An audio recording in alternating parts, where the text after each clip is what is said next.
Opinions expressed herein are subject to change and not necessarily the opinion of the firm.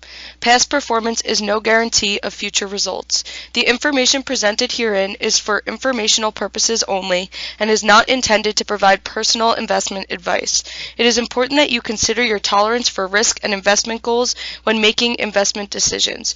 Investing in securities does involve risk and the potential of losing money. The material does not constitute research, investment advice, or trade recommendations. And now introducing Mr. Keith Lanton. Hi, good morning. Welcome to July 6th, first full week of July 2020. Just past the halfway point, and I got some interesting things to talk about this morning as financial markets look like they are going to open with a risk on tilt. Futures pointing to a higher open in the equity markets here in the United States, as well as strong markets, particularly in Asia and China specifically, and Europe is stronger as well. But first, going to get started. Talk about 4th of July. Share some fun facts to get us started, and then discuss topics that all individual investors, people should be thinking about. Financial advisors should be thinking about sharing with their clients. With the coronavirus still spreading, things that anyone who is susceptible should think about in terms of estate planning. And then we'll talk about some events of the day and some news from Barron's. So July 4th holiday. Originally, when America declared independence, the Continental Congress voted actually on July 2nd for independence, and then on July 4th was the day that that vote had been shared with the rest of the colonies. And John Adams expected Independence Day, therefore, to be July 2nd, but in fact, the date that it was introduced to the colonies, as we all know, July 4th became the official date, and reports are that in the first few years following independence and the victory over the British, that July 4th celebrations, that John Adams turned down some invitations on July 4th because he felt that was the incorrect date and that it should have been July 2nd. The only actual signers of the Declaration of Independence on July 4th were John Hancock and another gentleman by the name of Stockton. The other 54 signers signed at later dates, some suggesting as late as August, when most of those signatures took place. Congress made Independence Day an unofficial, unpaid holiday for federal employees in 1870. And that's when July 4th, or Independence Day, became an official holiday in most minds of most Americans. It wasn't until 1938 that Congress changed Independence Day to a paid federal holiday. 1 out of every 8 signers of the Declaration of Independence was educated at Harvard University. The American national bird, which ultimately was the bald eagle, originally Benjamin Franklin proposed the bird as being the turkey. Speaking of Benjamin Franklin, he was the oldest signator of the Declaration of Independence at age 70. The stars of the original American flag were in a circle because the colonies were at each other in terms of who was the more important colony, and the circle was chosen with 13 stars, each representing one colony, in order to represent their equality. And just looking back to 1776 and how far the nation's come, in 1776 there were about 2.5 million people living in what became the United States. Today the population up from 2.5 million to about 325 million people. Changing gears here. I'm going to talk about steps that many should take, not necessarily just because of the coronavirus. The coronavirus just may be an impetus or another reason to think about it. But all investors, advisors should be having conversations with investors consistently regarding the importance of the documents that will carry out their wishes, and we'll talk about what some of those documents are. And if you're speaking to clients and they say, "I've already got my documents, whatever those documents are, and living wills, healthcare proxies, etc. It's still important to remember that you want to make sure that any documents laying out your wishes are reviewed to be current. This is things like living wills, health care proxies, HIPAA releases, power of attorneys, and wills. Documents that are old, for example, 10 years or more, may be viewed as stale, and even though they may remain legally binding, they could be more difficult to use, perhaps more easily challenged, and perhaps most importantly, you should be certain that these documents reflect your current wishes. Many of us in the financial services industry have seen instances where, unfortunately, things like IRA beneficiaries not updated, reflecting former spouses or children that weren't the intended beneficiaries, and the ensuing legal disagreements that followed. So some of the documents that you need to at least think about: living will. What is a living will? It's a statement of your health care wishes. It might also address religious considerations, personal preferences, and more. DNR, also known as a do not resuscitate, which is a document which specifies that you don't want any heroic or resuscitative measures in the event of a cardiac or pulmonary event. Healthcare proxies, which are legal documents which you name a person called your agent to make healthcare decisions for you if you're not able to. HIPAA releases, a legal document in which you name a person called your agent to communicate with your medical providers and have access to your private health information. A power of attorney, which is a legal document in which you name a person also called your agent, not to be confused with the agent under your healthcare documents, could be a different person, to handle financial, tax, and legal matters if you cannot do so. And your will, which is a legal document in which you designate guardians for your minor children and direct how assets you own will be distributed after your death. Alternatively, many people also use a revocable trust as their primary dispositive document. That doesn't mean they don't have a will, but the majority of the assets, in some cases, handled by trust. What documents most impacted by coronavirus? HIPAA releases, living wills, DNRs. Historically, if you were hospitalized and a medical decision had to be made, your agent would most likely be in the hospital with you. Perhaps they'd have your documents in hand and be prepared to act. Given quarantines and the need for social distancing, that may not be permitted in the current environment, and that changes the way that your healthcare proxy or HIPAA documents may be used. The agent likely won't be there to sign documents and communicate decisions in person. Language might be expressly added to all healthcare-related documents, expressly authorizing your healthcare agent to give directions by telephone, web conference, email, Skype, FaceTime, and other forms of communication. And some medical facilities may be hesitant to act on these documents unless the documents expressly hold harmless and indemnify all medical care providers from any liability whatsoever from relying on those indirect means of communication by the agent to them. Some best practices to keep in mind when thinking about healthcare proxies. Number one, think about whether the person you name has the emotional capacity to carry out your wishes. Two, discuss the provisions of your documents with all the people that you name as powers of attorney or agents, so that they are not surprised that they're being called upon to act. Three, you may want to keep a copy of these medical documents in your primary care doctor's offices. If you've been in and out of hospitals or a specific hospital, you may want to see if that hospital is able to electronically keep and store your wishes so that they have them available.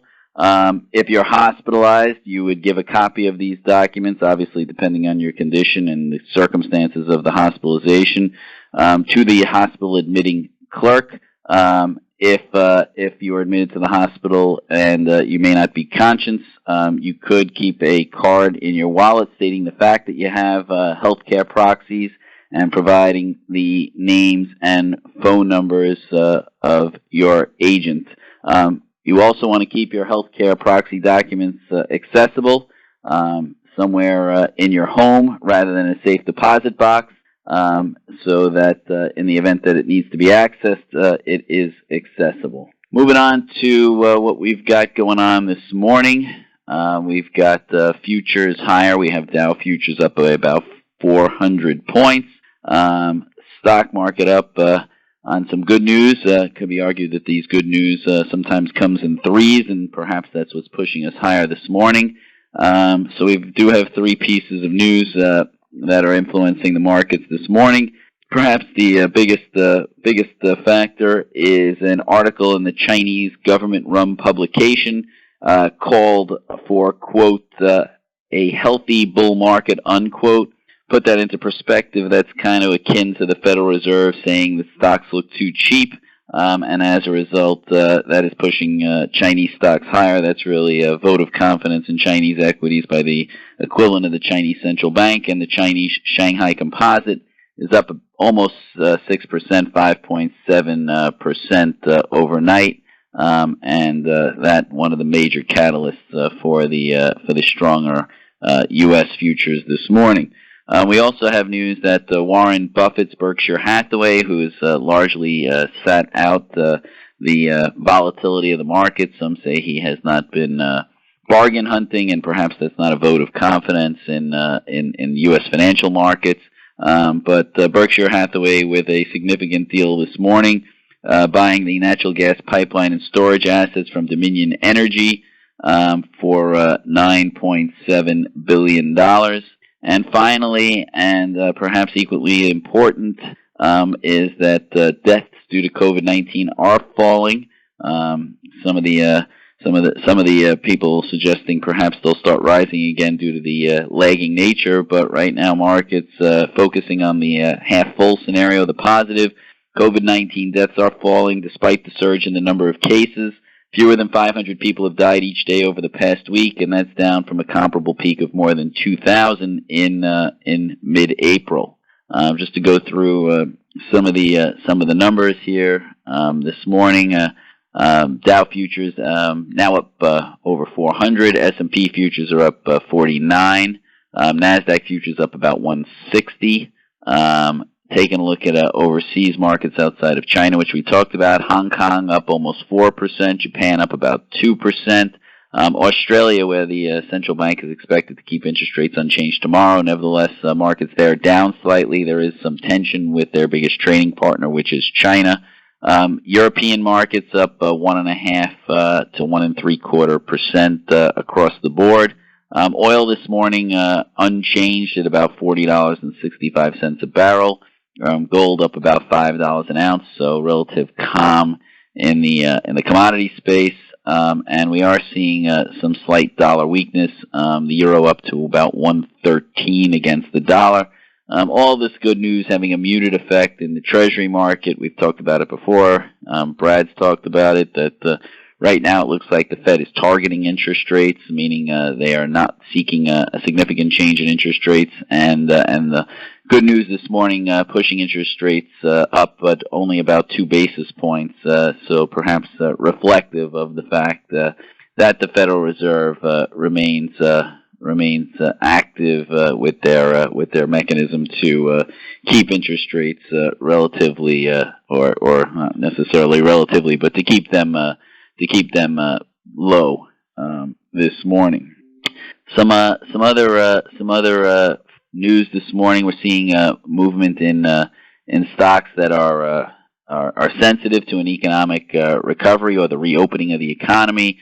So we're seeing the cruise line stocks and the airlines this morning generally higher by over 3%.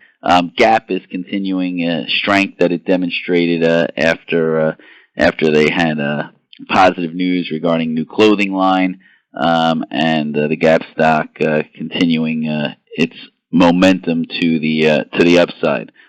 Uber higher. Bloomberg reporting the company is acquiring Postmates, a food delivery company, for $2.7 billion in stock. Tesla stock up this morning. Price target raised at JMP Securities on Tesla from $1,050 to $1,500, and this is further burning some of the short sellers in the stock as they continue to cover as Tesla continues to move higher. I mentioned Berkshire Hathaway buying those assets from Dominion Energy, and the Berkshire Hathaway stock up about 4.5 points or 2.5% on that news. Also newsworthy, it's a $10 billion deal. It includes about $6 billion in Dominion's debt. Regeneron stock higher this morning, REGN, about 5% after announcing its initiation of a phase 3 trial for its COVID-19 treatment.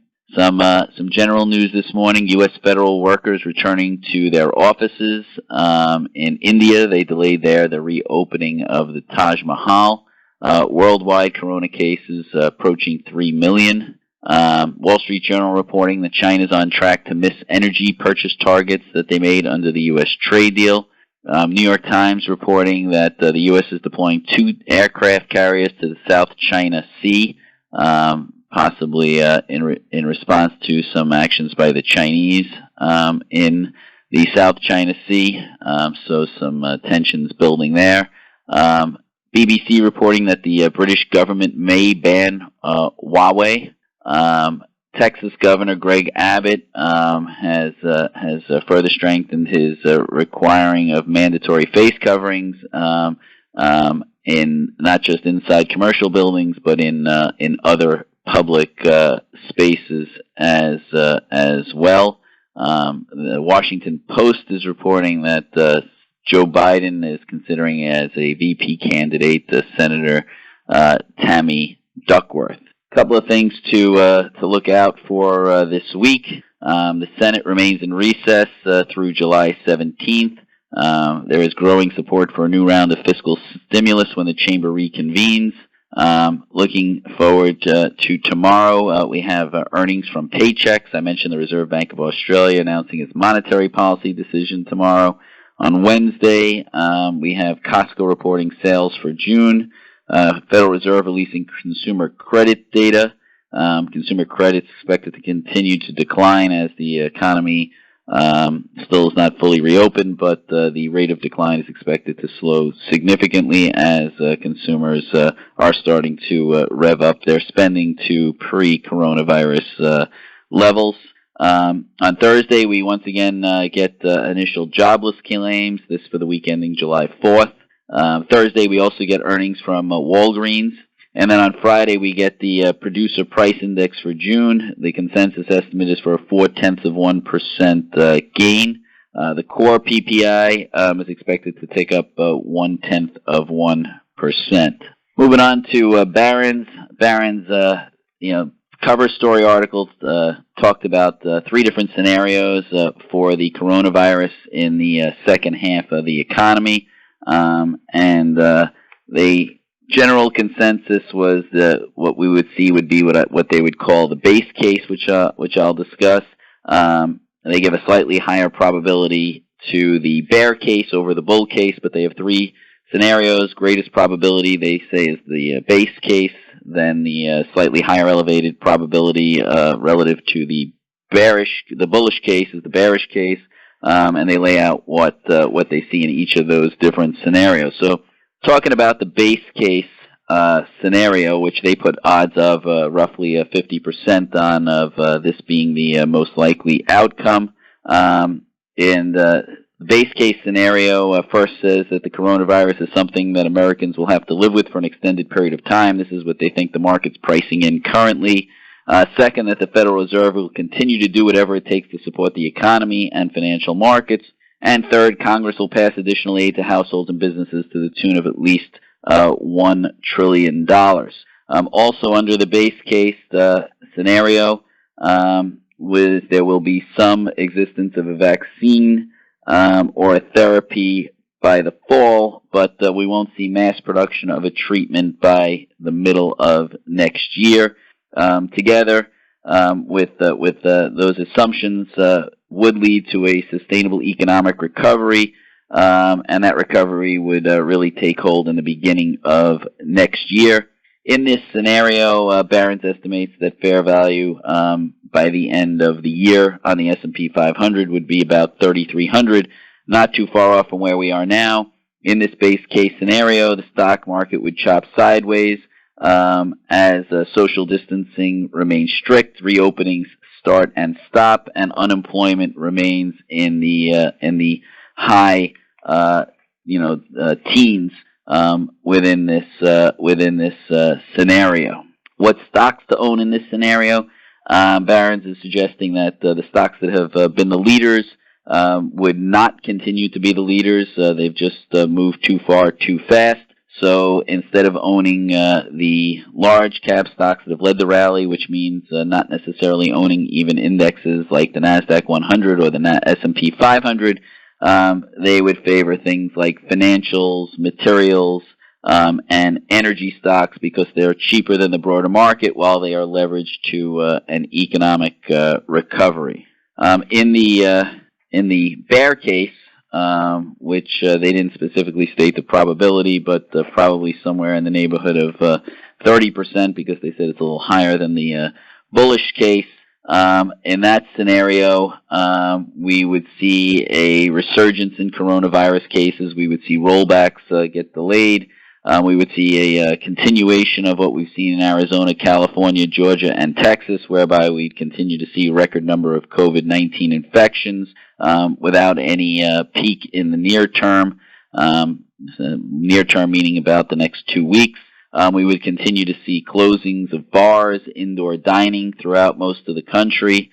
On top of the uncertainty around the virus, on top of that, we would see potentially a second wave in this bear case scenario starting in the fall that might look almost as bad or if not worse than the first wave.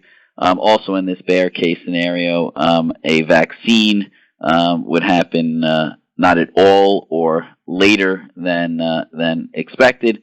Also in this bear case, you would not see an extension of benefits for things like unemployment, and you would not get the fiscal spending that's considered part of the base case, which is that $1 trillion additional stimulus from the government. In the bull case, 20% scenario, this is the case for an economic recovery, stock market assuming the worst is behind us. In this scenario, rising COVID cases would cease, and we'd start to see a slow, steady decline. We'd also have a vaccine that would be widely available before the end of this year, as opposed to mid-2021. Under this scenario, market strategists suggest we could see an S&P 500 of target of about 3,500 with things going right. We would see things that we're starting to see, which is more mobility across the country. We would see increased driving. We wouldn't necessarily see a return to public transportation, but we would see people finding alternative means to get themselves around, and that would be reflected in the economic data and the recovery that would take hold. Perhaps one of the other reasons that the markets made a recovery in the last few weeks, Barron's is suggesting, is the market is starting to come to terms that if President Trump were not to win re-election, something that the market has been concerned about, that a President Biden would not be as negative or necessarily as unmarket friendly as initially thought. Barron suggesting that the market is to some extent pricing in the potentiality of President Trump not getting reelected, and if this were to happen, the market is suggesting that the first priority of a Biden administration would be to get the economy recovering to where it was in 2019, and the way to get there would not be by significantly increasing taxes and significantly increasing regulation. One of the items that they do think that a Biden presidency would take on fairly early would be rolling back the corporate tax cuts that the Trump administration pushed hard for, which corporate tax rates now are at 21%. One of the things that the market may have to contend with is a corporate tax rate more in tune with about 28%. Another factor of a Biden presidency, and perhaps this is priced into some of these stocks over the past week or two, would be tougher regulation of banks. Some are suggesting that Elizabeth Warren could be Treasury Secretary under President Biden if he were to get elected. And in that scenario, Elizabeth Warren has not shown herself to be very financial services friendly. A couple of other thoughts before I turn things over to Brad. Barron's did write a very positive article on European stocks, that they could be ready for a comeback, talking about that the Europeans who have badly trailed the U.S. in terms of their stock market over the past 6 months. The European stock 600 index has slid 12%. That's compared to a 2.6% decline in the S&P 500. And over the past 3 years, the European index has risen 4.8% versus 36% for the U.S. But Barron's is suggesting that the coronavirus may have changed the equation. They talked to BlackRock, and BlackRock said that they are becoming increasingly positive on Europe, especially vis-a-vis the United States, especially as Europe stands out for the progress it's made in containing the coronavirus, where the U.S. right now is in the midst of a resurgence, and perhaps this will start become reflected in the performance of European equity markets. European cities starting to reopen. Paris reopening cafes. Stores in Germany are open. Strict lockdowns in Spain have eased. BlackRock has said that they remain concerned in the U.S. about U.S.-China relations, as well as the tumultuous upcoming election season. In contrast, Europe has increased stimulus, with countries like France launching bigger than expected packages to boost their economy. As a result, the BlackRock team has an overweight in European equities, underweight in emerging markets, and a more cautious neutral position on U.S. stocks over the next 6 months. Recent data out of Europe have shown signs of a recovery. Truck toll mileage, restaurant reservations in Germany suggest economic activity is getting back roughly to pre-crisis levels, and that a strong rebound is underway in Germany. Finally, one last bond thought before I turn over to Brad. Barron's also talked about bond funds, and specifically the American funds, and the American funds' quiet rise to bond dominance. They talk about the fact that the American fund oversees more than $2 trillion in assets and is known for its actively managed stock funds. Nevertheless, American Funds has $400 billion in its bond funds, and is the largest fixed income family now after Vanguard, BlackRock, PIMCO, and Fidelity. It has 18 bond funds, 9 of which are less than 10 years old. But American Funds has been delivering in terms of fixed income performance. The $59 billion Bond Fund of America, which is its flagship fixed income product, which was launched in 1974, over the past 12 months is up 10.3%, beating 97% of its peers. If you go back 3 years, it's beating 82% of its peers. Of American Funds' 18 bond funds, 8 are in the top 10% this year, and 5 are in the first or second percentile. They only have one underperforming fund, which is their high-income trust fund, and it has suffered because of its defensiveness, is the reason why it has not been as aggressive, and the Federal Reserve has been very kind to high yield by being an active participant and buying up some credits that had fallen into the junk arena. American has made some big hires in their bond space, taking some senior managers from Fidelity, Oaktree, Legg Mason. They've installed the BlackRock's Aladdin Risk Analytics system as well. And they've instituted policies to penalize managers for taking excessive risk in order to generate higher returns. Turn it over to Brad, talk some more about markets. Good morning, Brad. Morning, Keith. Morning, everyone. Hope everyone had a great long weekend. Really nice holiday always on the 4th.